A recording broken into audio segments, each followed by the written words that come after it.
IPL के 5 काले रहस्य जिनके बारे में हम नहीं जानते। कोई भी परिकथा उसमें कुछ काले पदार्थ की उपस्थिति के बिना परिकथा नहीं होती। यही बात कहानी के नायक को खास बनाती है, क्योंकि वह हर उस चीज से लड़ता रहता है जो अनैतिक है।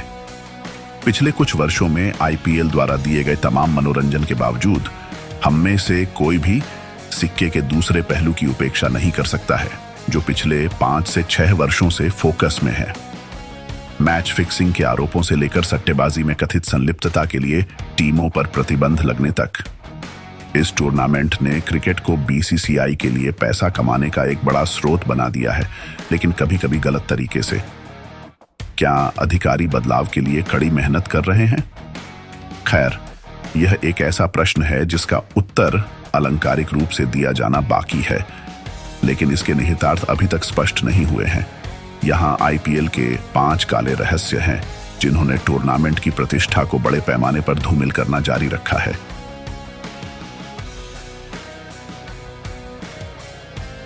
हम अभी भी फिक्सिंग पहलू पर बहस कर सकते हैं, लेकिन जब सट्टेबाजी की बात आती है तो कोई सवाल ही नहीं उठता।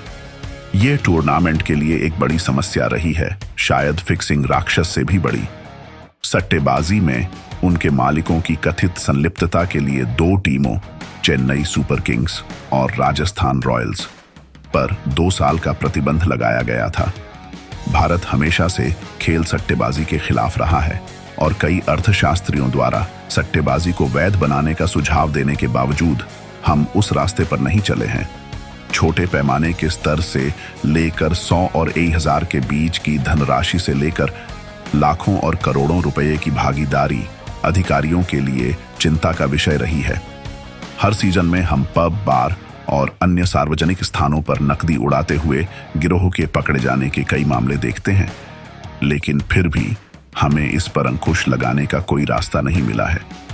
हम वैध सट्टेबाजी में आने वाले बदलावों के बारे में बहुत अधिक जागरूक नहीं हैं, लेकिन ऐसा लगता है कि यह एकमात्र उपाय है जो समझ में आता है।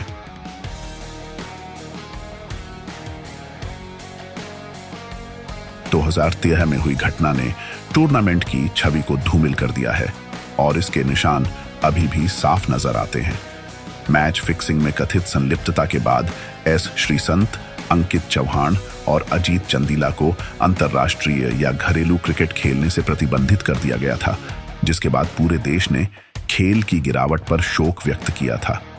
कई अन्य खेल जो अंतिम ओवरों तक चले, उन पर नियमित रूप से सवाल उठाए गए हैं और उनकी ओर इशारा किया गया है, क्योंकि खेलों की वैधता पर संदेह पैदा हो गया है। दशकों से खेल देख रहे बहुत से प्रशंसकों ने पहले ही टूर्नामेंट देखना बंद कर दिया है और समाचार में कोई अन्य फिक्सिंग घटना नहीं आने के बावजूद बाद में आरोपों का सिलसिला कभी नहीं छूटा। क्या टूर्नामेंट फिक्सिंग से दूर है? यह एक ऐसा सवाल है जिसकी गारंटी बहुत से लोग नहीं देते, यहां तक कि विशेषज्ञ भी नहीं। लेकिन एक बात निश्चित है कि अपनी तनख्वाह कमाने के लिए कड़ी मेहनत करने वाले खिलाड़ियों की संख्या उन लोगों की तुलना में कहीं अधिक है जो खेल की छवि को धूमिल करने की कोशिश कर रहे हैं।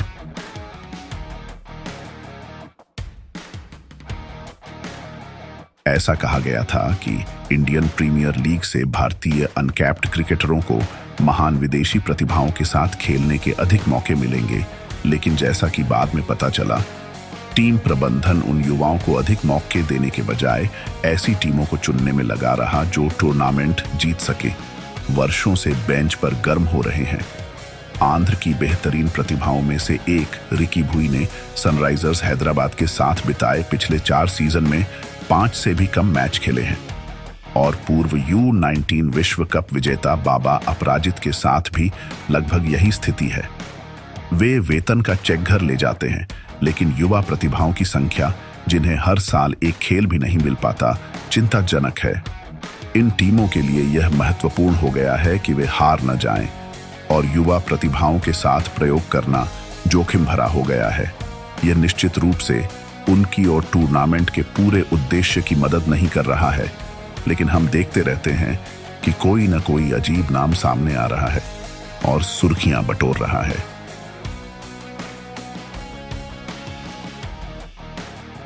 आफ्टर पार्टी संस्कृति आईपीएल में एक अच्छी तरह से पालन की जाने वाली रस्म है और यह सब समझ में आता है कि कैसे टूर्नामेंट विभिन्न जातीय मान्यताओं और संस्कृतियों से विभिन्न लोगों को लाने की कोशिश करता है।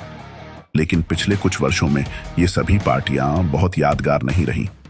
अतीत में ऐसे उदाहरण थे जब एक ही टीम के कुछ खिलाड़ियों के बीच शराब पीने के बाद जमकर विवाद हुआ और वे टीम प्रबंधन की अनुमति के बिना रेव पार्टियों में भी शामिल हुए। हालांकि इस पर कई रिपोर्टें लिखी गई हैं, लेकिन कभी कोई आधिकारिक बयान नहीं आया। आईपीएल प्रबंधन ने खेल के इस हिस्से को यथासंभव गुप्त रखने के लिए अब तक काफी अच्छा काम किया है और हम जो कुछ भी जानते हैं वह कुछ अफवाहें हैं। लेकिन एक बात निश्चित है, वहां हमेशा सिर्फ खुश नृत्य ही नहीं होता।